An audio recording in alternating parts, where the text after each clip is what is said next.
નમસ્કાર વિદ્યાર્થી મિત્રો, સ્ટાન્ડર્ડ 10 ધોરણ 10 ગણિત પ્રકરણ 8 ત્રિકોણમિતિનો પરિચય. આ લેસનમાં આપણે ત્રિકોણમિતિ વિશે અભ્યાસ કરવાનો છે. એમાં શું છે તો ત્રિકોણમિતિ એક ભૂમિતિના પાયાનું ચેપ્ટર છે. એમાં એક ત્રિકોણ પર એના ગુણોત્તરો વિશેનો અભ્યાસ છે.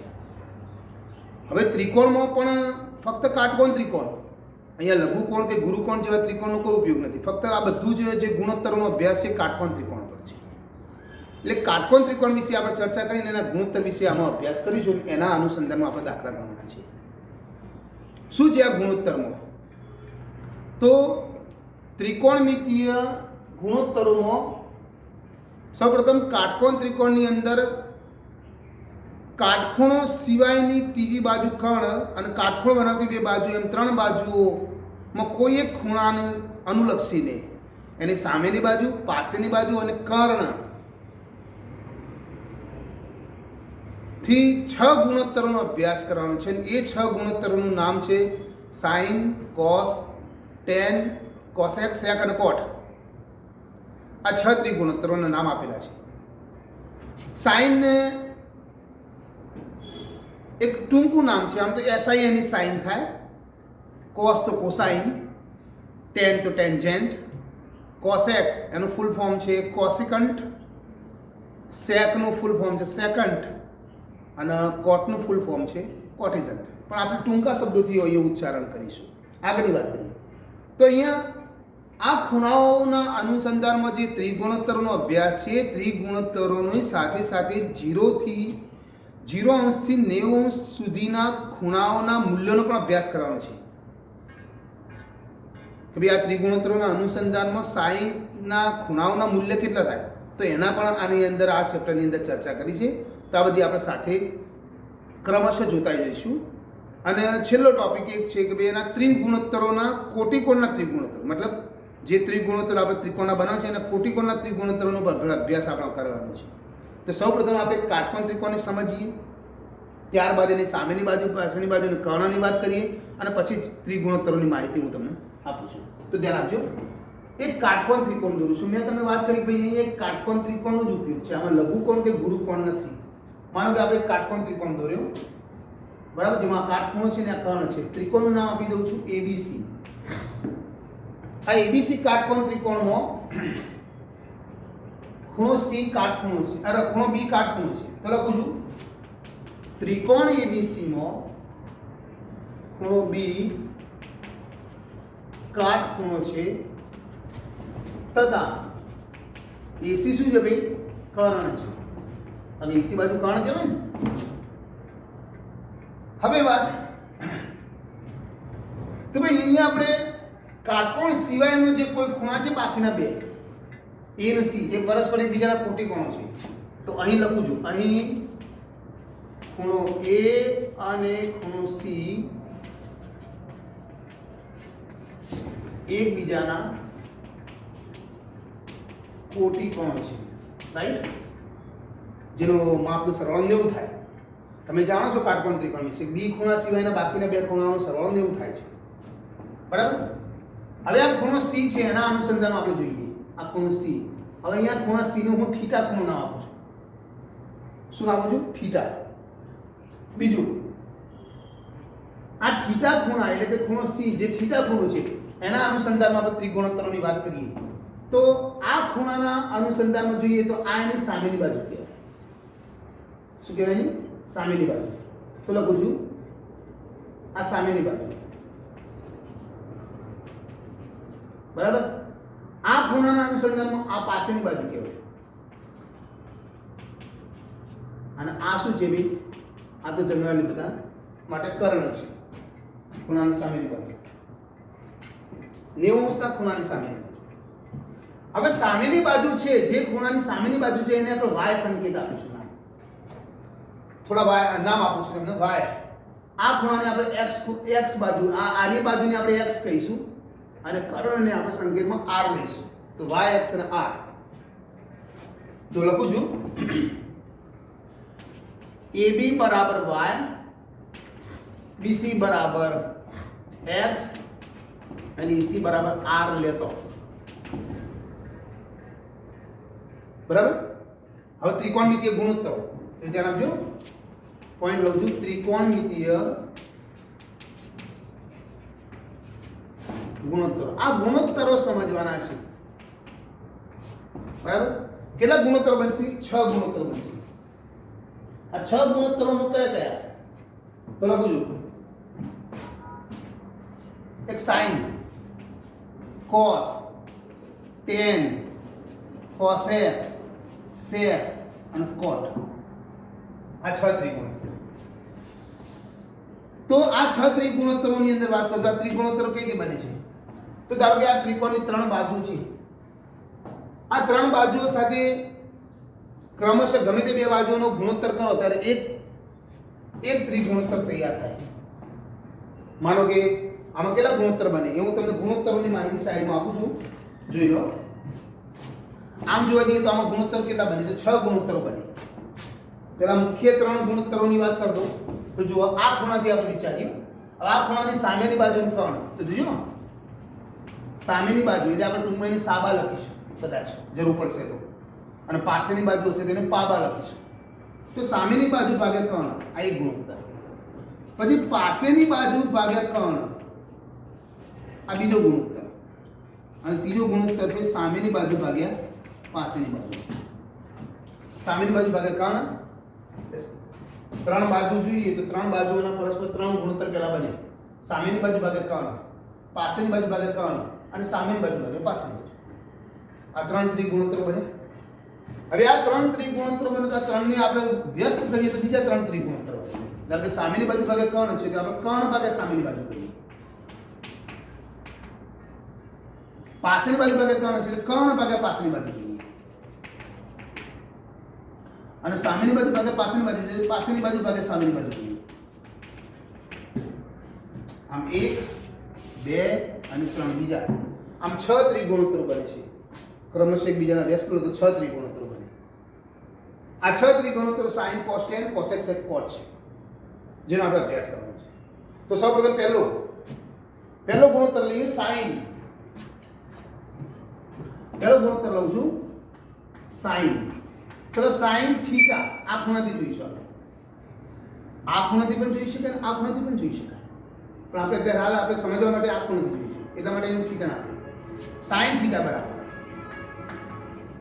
સામેની બાજુ ભાગ્યા કર્ણ. આ સામેની બાજુ ભાગ્યા કર્ણ કરો, સામેની બાજુ ભાગ્યા કર્ણ કરો. આ બે ગુણ, આ ખૂણાની સામેની બાજુ આની કર્ણ. તો સામેની બાજુ ભાગ્યા કર્ણ કરો તો થીટાનો સાઈન બનશે. શું બનશે? થીટાનો સાઈન. જુઓ તો આવશે y ભાગ્યા r. આ થીટાનું સાઈન તો y ભાગ્યા r. બીજો લઈએ cos થીટા.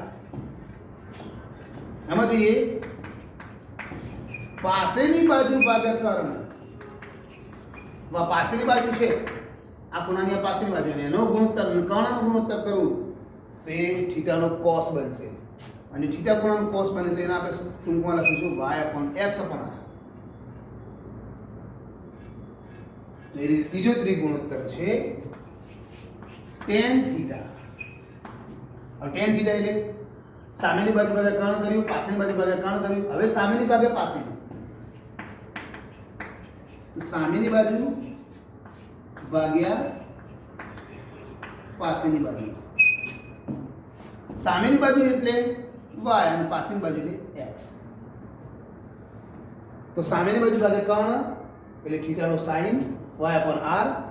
પાછળની બાજુ ભાગ્યા કર્ણ થીટાનો cos x/r.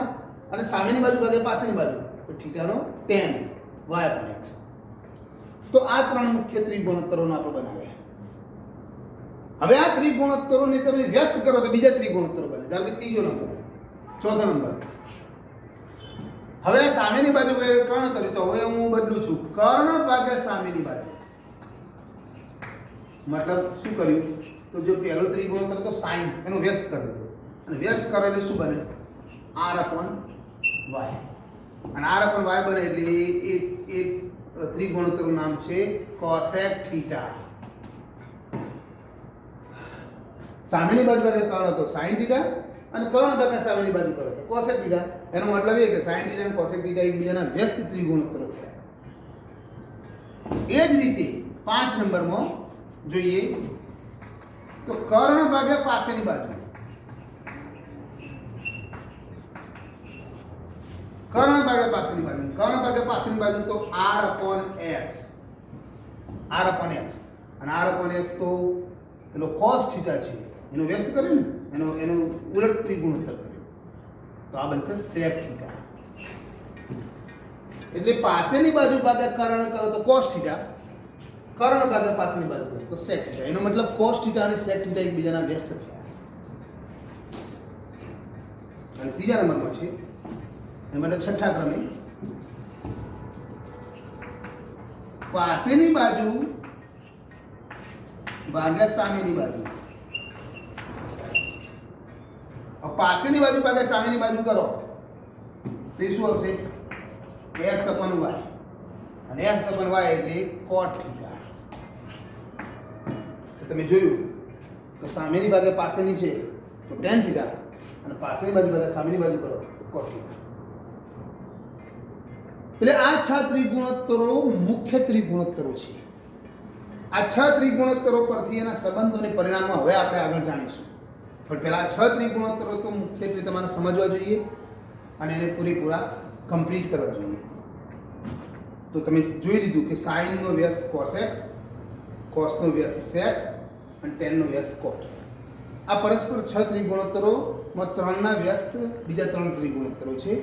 આટલા સુધીની નોંધ તમે કરો.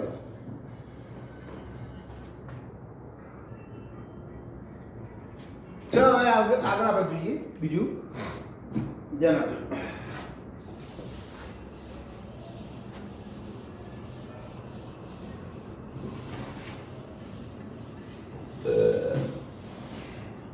જુઓ શું નોંધ? સાઇન નો વ્યસ્ત કોસેક, કોસ નો વ્યસ્ત સેક અને tan નો વ્યસ્ત cot છે. sin નો વ્યસ્ત કયો? cosec, cos નો વ્યસ્ત sec અને tan નો વ્યસ્ત cot છે. હવે આ ત્રિગુણોત્તરો પરસ્પર વ્યસ્ત થયા. હવે એના વચ્ચેના આંતર સંબંધ જોઈએ. તો ત્રિગુણોત્તરો વચ્ચેના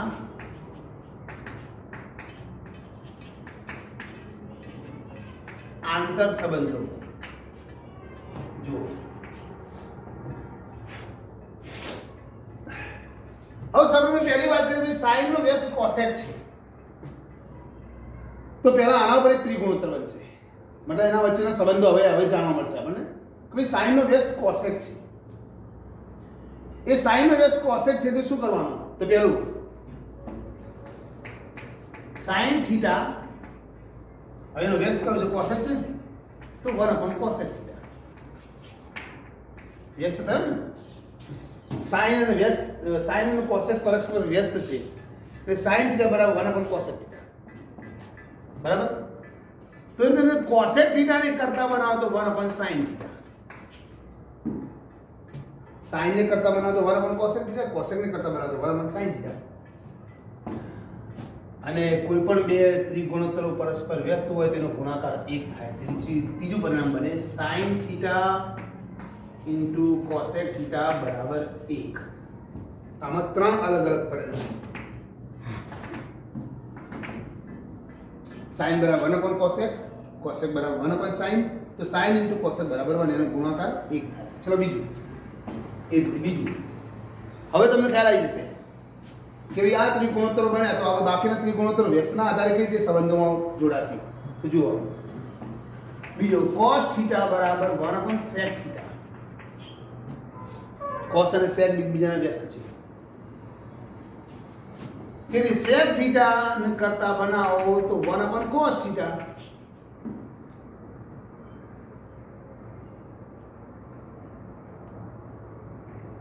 અને બંને ત્રિગુણોત્તરોનો ગુણોત્તર કેટલું થાય? ગુણાકાર કેટલું થાય? 1 થાય. cos theta into sec theta બરાબર 1. તો આ પરસ્પર બીજા 3 પરિણામો બન્યા અલગ અલગ આ સંબંધો. cos θ બરાબર 1 sec θ, sec θ બરાબર 1 cos θ, અને cos θ into sec θ બરાબર 1. તો એ હવે ત્રીજો ત્રિગુણોત્તર tan θ. જુઓ tan θ બરાબર 1 cot θ, cot θ બરાબર 1 tan θ,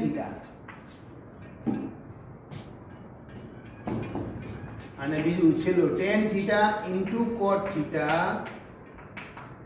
cot θ બરાબર 1. tan એ cot નો વ્યસ્ત એટલે tan બરાબર 1 cot, cot એ tan નો વ્યસ્ત એટલે cot બરાબર 1 tan. પરસ્પર એકબીજાના સ્થાન બદલાય અને બંને વ્યસ્ત ગુણોત્તર હોય તો એનો ગુણાકાર કેટલું થાય 1 એટલે tan into cot બરાબર 1. તો આ રહ્યા 3 ત્રિગુણોત્તરો સાથે બીજા 3 ત્રિગુણોત્તરો જે વ્યસ્ત પ્રમાણમાં હતા તો એની વચ્ચેના આંતર સંબંધો. હજુ પણ કેટલાક સંબંધો છે જોવાના. જુઓ એના પછીની વાત કરો તો એના પછીનો ત્રિગુણોત્તર જોઈ લો. tan θ બરાબર sin θ upon cos θ પણ થાય. tan θ બરાબર sin upon cos પણ થઈ શકે. sin upon cos એટલે tan જ થાય. જોઈ લો કઈ રીતે. હું તમને થોડું એક સામાન્ય માહિતીમાં સમજાવી દઉં છું. માનો કે આ sin θ છે, આ cos θ છે. sin અને cos નો ગુણોત્તર કરો એટલે આમ તો જોવા જઈએ તો આ 6 ત્રિગુણોત્તરોનો મુખ્ય 2 ત્રિગુણોત્તરો છે sin અને cos. sin અને cos પરથી બાકીના બધા ત્રિગુણોત્તરોનું મૂલ્ય તમને મળે. આમાં કોઈ મૂલ્ય શોધવાનું છે. દાખલાની ગણતરીમાં મૂલ્ય આવશે. જો sin upon cos, હજુ હું તમને ગણતરીમાં થોડું ટેલી કરાવી દઉં એટલે ખ્યાલ આવી જશે. sin એટલે અને અગાઉ આપણે જોયું કે sin એટલે સામેની બાજુ ભાગ્યા કર્ણ, અને સામેની બાજુ ભાગ્યા કર્ણ એટલે એક સંકેત પર લખી દો y upon r. તો એટલે cos θ એટલે પાસેની બાજુ ભાગ્યા કર્ણ, જેમાં આપણે અગાઉ એક માહિતીમાં સમજૂતીમાં તમને કહ્યું હતું કે એ x upon r, x upon r. આ ટૂંકા સંકેતો લીધા હતા સમજવા માટે. y upon r ને x upon r. r જતો રહ્યો તો શું થયું y upon x. અને y upon x એટલે તમે જોઈ લો એ જ માહિતીમાં y upon x એટલે સામેની બાજુ ભાગ્યા પાછળની બાજુ. y upon x એટલે tan θ. તો કે ખ્યાલ આવી ગયો તમને ટેલી કરાવ્યું તો tan એટલે sin upon cos પણ થાય. તો tan θ બરાબર sin θ upon cos θ એ પણ થાય. આ સમજૂતી દ્વારા તમે સમજી લો કે tan બરાબર sin upon cos થાય. ઓકે, હવે જોજો આગળના ત્રિગુણોત્તરો. જો tan બરાબર sin upon cos થાય, જો tan બરાબર sin upon cos થાય, હવે sin અને cos નો હું વ્યસ્ત કરું તો cos ઉપર લઈ જાઉં અને sin નીચે લઈ જાઉં ને આ વ્યસ્ત થયા. જોયું આનો વ્યસ્ત કર્યું, sin upon cos નો વ્યસ્ત કર્યું, cos upon sin, અને cos upon sin કરો એટલે એવું થાય cot θ. તેમ tan નો વ્યસ્ત cot થઈ ગયો. tan નો વ્યસ્ત શું cot, tan નો વ્યસ્ત cot થાય તો આનો પણ વ્યસ્ત થાય sin upon cos, તો cos upon sin. તો tan બરાબર sin upon cos થાય તો cot બરાબર cos upon sin. હવે છેલ્લો ત્રિગુણોત્તર વચ્ચેનો સંબંધ છે કે જે રીતે તમે sin અને cos નો વ્યસ્ત કર્યો અને cos અને sin નો વ્યસ્ત કરીને બીજા બે સંબંધો રજૂ કર્યા તે પ્રમાણે cosec અને sec નો પણ સંબંધ tan અને cot સાથે રજૂ થાય છે. અને જોઈ લો અહીંયા આ લખી દેજો.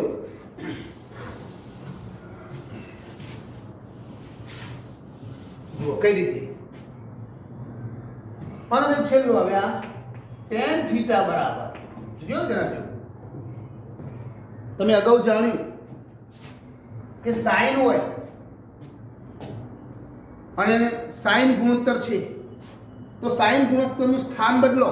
સ્થાન એટલે અંશમાં તો છેદમાં લાવો, છેદમાં તો અંશમાં લાવો તો એ cosec થઈ એટલે એનો વ્યસ્ત થઈ જાય. વ્યસ્ત થઈ જાય તો cosec લખાય. એવું કહેવાય છે કે ધારો કે તમે આ sin લખ્યું, હવે આને વ્યસ્ત કરવું છે મતલબ આ અંશમાં છે એટલે છેદમાં લઈ જવું છે તો cosec લખાય. આ પ્રમાણે બરાબર. એટલે આમાં કઈ રીતે આવે? tan થીટા બરાબર, જોયો ને આપજો, tan થીટા અહીંયા જોઈ લો, અહીંથી તમને ખબર પડી જશે. tan થીટા બરાબર sin upon cos છે. તો જોયો ધ્યાન આપજો. હવે cos છેદમાં છે નીચે, તો cos નીચે છે, હવે cos નું ઉપર લાવો, કારણ આનો વ્યસ્ત કરો, cos નું ઉપર લઈ દો, એનો વ્યસ્ત કરીએ. આનો વ્યસ્ત નહીં થાય, એનું મૂલ્ય છે. આ cos નું ઉપર લઈ દો, તો cos ને જો ઉપર લઈ દો તો sec થશે, કારણ cos નો વ્યસ્ત કેટલો sec, એટલે ઉપર આવશે sec થીટા. હવે sin છે ઉપરથી નીચે જાય તો થઈ જાય cosec થીટા. તો tan બરાબર sec upon cosec પણ થાય, sin upon cos થાય, તો tan બરાબર cos sec upon cosec પણ થાય. અને બીજું cot થીટા. હવે ઉપર cos છે તો નીચે જશે, અને નીચે sin છે તો ઉપર જશે, તો આ sin ઉપર જશે તો આવશે cosec થીટા, અને ઉપરનો cos નીચે જશે તો આવશે sec થીટા. મતલબ જો પેલાનું વ્યસ્ત થઈ, પેલું સમજો એટલે આ વ્યસ્ત થઈ જાય. sec upon cosec એટલે tan, અને cosec upon sec એટલે cot. તો આ રીતે 6 ત્રિગુણોત્તરો વચ્ચેના આંતર સંબંધો જોયા. આ આંતર સંબંધો બહુ અગત્યના છે, આને યાદ રાખો, બરાબર રિમાઇન્ડ કરો, કેમ કે ચેપ્ટર ના દાખલાઓની ગણતરીમાં આ બધા ત્રિગુણોત્તરોનો ઉપયોગ થવાનો છે. આ બધા ત્રિગુણોત્તરો યાદ રહેશે તો દાખલો કરવાની ક્ષમતા રહેશે. એટલે આને પહેલા પ્રિપેરમાં તૈયાર કરી દો, મતલબ થોડી તૈયારી પર જાઓ આને, બરાબર. એના પછી આપણે દાખલાની ગણતરી સમજી શકીશું. તો આટલું તમે નોટબુકમાં ઉતારી દો.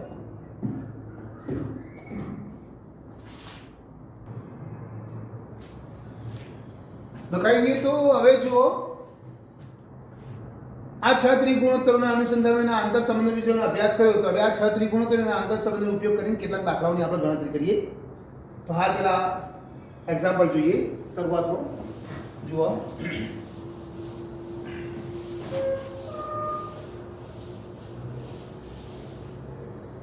સૌપ્રથમ એક સરળ ઉદાહરણથી શરૂઆત કરું છું કે ભાઈ એક ત્રિકોણ એબીસી આપેલું છે. એક્ઝામ્પલ જોજો. ત્રિકોણ એબીસી માં ખૂણો બી કાટખૂણો છે. AB બરાબર 7, AC બરાબર 25, તો ખૂણા C ના ત્રિગુણોત્તરો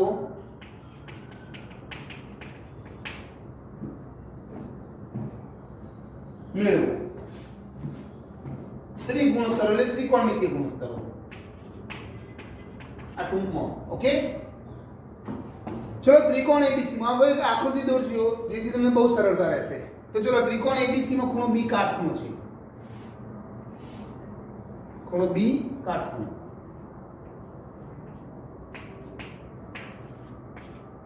બરાબર. AB નું માપ 7 છે, BC નું માપ AC નું માપ 25, બરાબર. અને ખૂણા C થી આપણે ત્રિગુણોત્તર શોધવાનું છે. હવે જો જરા હવે શું કરવાનું હું તમને કહી દઉં.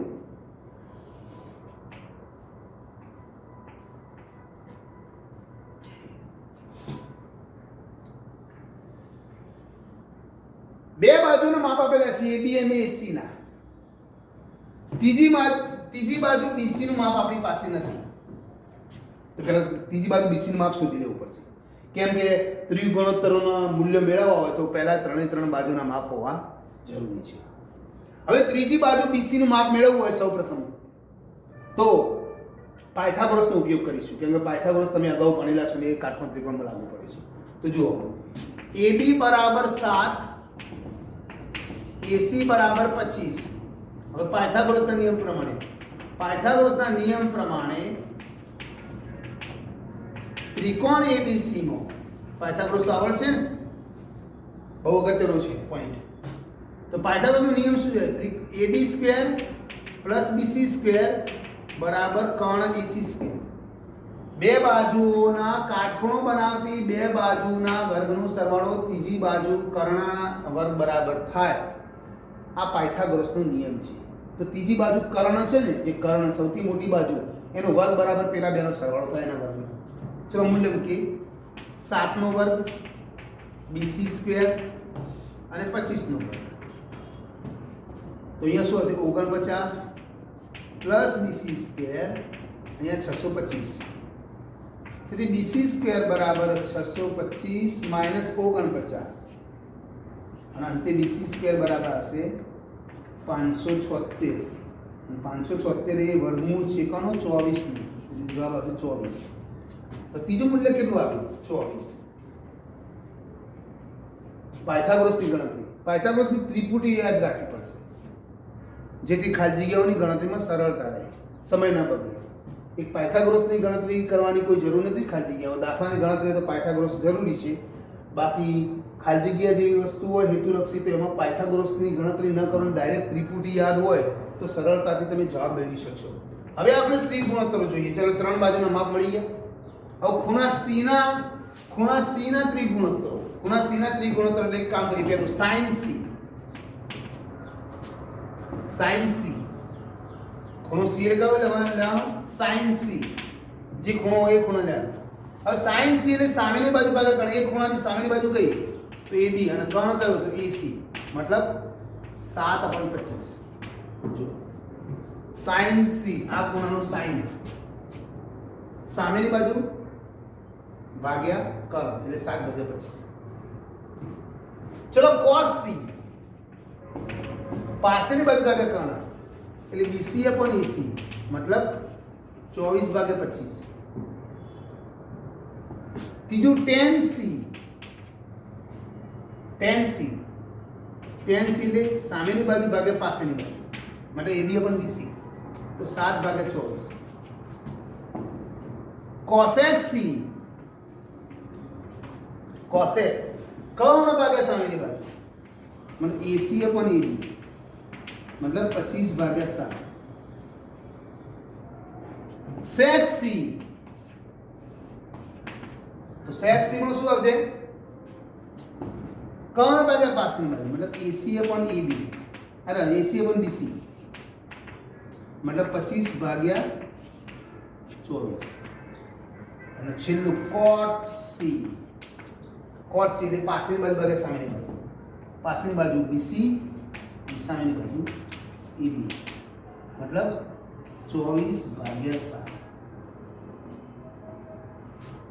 sin cos tan cosec sec અને cot આ 6 ત્રિગુણોત્તરનો ઉપયોગ આ 6 ત્રિગુણોત્તરના મૂલ્ય આપણે મેળવી લીધા. એક કાટકોણ ત્રિકોણનું એક પાયથાગોરસ ગણિત ત્રીજું મૂલ્ય મેળવીને 6 ત્રિગુણોત્તર આજે મેળવી શકાય. બરાબર. આ એક સરળ દાખલાની મેં તમને ગણતરી કરાવી છે, નોંધ કરતો.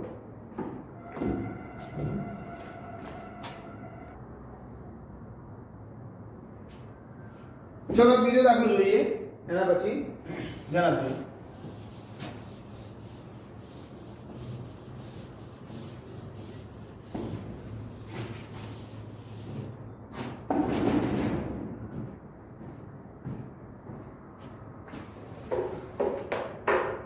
त्रिकोण ABC में खूणो B90. त्रिकोण ABC में खूणो B बराबर 90 अंश. sin A बराबर 3/4 तथा sin A बराबर 3/4. तो cos A અને tan A शोधो. तो cos A અને tan A શોધો. મતલબ બે ત્રિકોણોત્તર જ માંગે છે. આની બે રીતે ગણતરી થાય છે અલગ અલગ. જૂના સિલેબસની અંદર પણ એક ગણતરી અલગ હતી, પણ એ સૂત્ર જો આપણે ભણ્યા નથી, એ પરિણામોમાં આવે છે, એટલે આપણે એનો ઉપયોગ કર્યા વગર ગણવાનું છે. તો જુઓ, ધ્યાન આપજો. એક ત્રિકોણ દોરું છું, કાટકોણ ત્રિકોણ, જેમાં B ખૂણો કાટકોણ બતાવો. અહીંયા A નામ આપવાનું, અહીંયા C નામ આપવાનું. અહીંયા A નામ આપવાનું કારણ આપણી સરળતા છે એટલા માટે. સામેની બાજુ ભાગે પાછળની બાજુ ભાગે સામેની પાછળની કર્ણને એડજસ્ટ કરી શકાય એટલા માટે. હવે જો ધ્યાન આપજો. sin A બરાબર 3/4. ઓકે, આટલું મૂલ્ય આપી દે. હવે sin A એટલે આ ખૂણાથી આ એંગલથી આપણે જોવાનું છે. તો sin એટલે સામેની બાજુ ભાગે કર્ણ. સામેની બાજુ કઈ તો AB અને પાછળની બાજુ કઈ AC. જોઈ લો. અરે સોરી બીસી, આ ખૂણાની સામેની બાજુ BC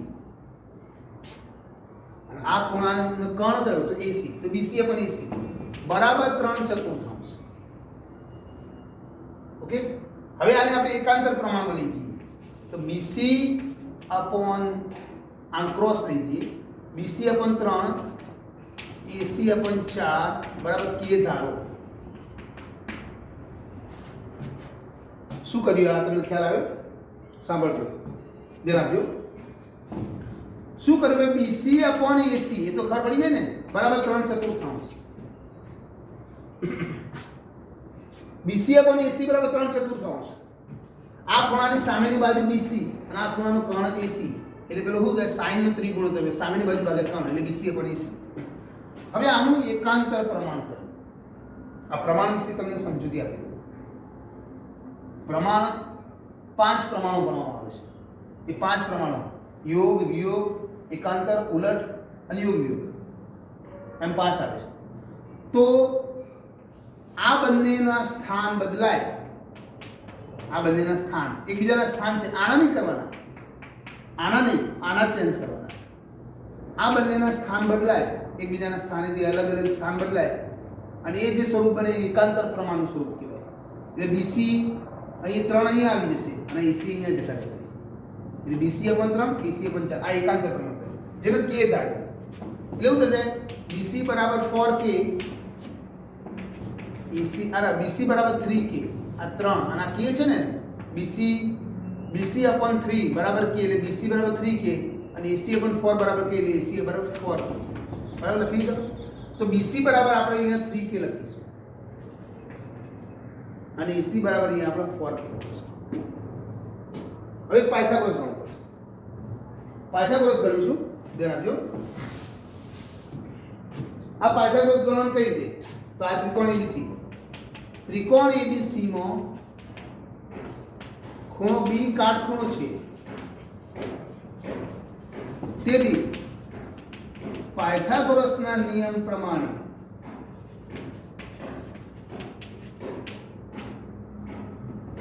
BC square plus AB square બરાબર એસી સ્ક્વેર કર્ણ સામે રાખવાનું. હવે જુઓ બીસી એટલે 3k નો સ્ક્વેર, એબી શોધવાના છે અને આરે 4k નો સ્ક્વેર, આ 9k સ્ક્વેર બરાબર એબી સ્ક્વેર અને આ 16k સ્ક્વેર. તેથી શું આવે? એબી સ્ક્વેર બરાબર 16k માંથી 9k બાદ થઈ લે, 9 ને 7 16 એટલે 7k સ્ક્વેર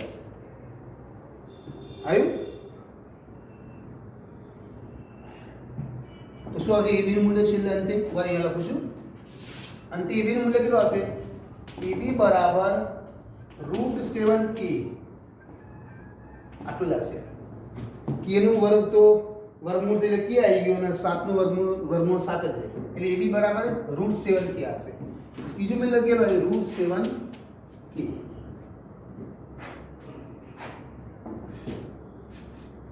ઓકે થઈ ગયા. હવે આપણે કયા ગુણોત્તર શોધવાનું? cos એનું કે નહીં. ચલો પહેલા લખીએ cos a. હવે cos a એટલે પેલા ખૂણા જો પાસેની બાજુ ભાગે કર્ણ એટલે ab અપોન ac. હવે ab કેટલા? તો ab તમને ખબર છે √7k અને ac કેટલા? તો 4k. k કેટલા એટલે √7/4 એટલે tan ફીટ એ બરાબર સામેની બાજુ ભાગે પાછળની બાજુ મતલબ BC અપોન AB. સામેની બાજુ ભાગે પાછળની બાજુ BC અપોન AB એટલે શું આવશે? 3k upon √7k. k કેટલા રહે એટલે 3/√7. આવ્યું tan નું મૂલ્ય, આવ્યું cos નું મૂલ્ય. ઓકે, નોટમાં ઉતારો.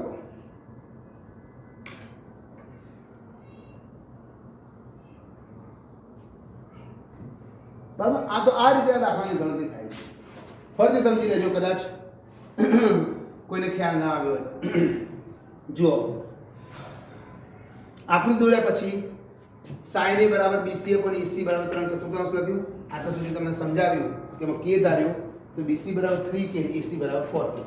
પાયથાગોરસની ગણતરીમાં ખૂણો બી કાટખૂણો છે એટલે પાયથાગોરસનો નિયમ લીધો BC² + AB² બરાબર EC², જેના દ્વારા AB² બરાબર 7K² આવ્યો તો AB બરાબર √7K થાય. હવે ત્રીજું માપ મળી ગયું. બસ એક પાયથાગોરસની ગણતરી છે. પછી cos A એટલે પાસેની બાજુ ભાગે એટલે √7K/4K બરાબર √7/4 અને tan A એટલે સામેની બાજુ ભાગે પાસેની બાજુ. સામેની બાજુ BC, પાસેની બાજુ AB તો 3K/√7K એટલે કે 3/√7. આ રીતે માપ મળે. બરાબર છે. આ દાખલો તમારી નોટબુકમાં ઉતાર દો. હજુ આપણે કેટલાક દાખલા ગણવાની બાકી છે જે આપણે આવતા લેક્ચરની અંદર આ જ પોઈન્ટ પર દાખલાઓ ગણીશું.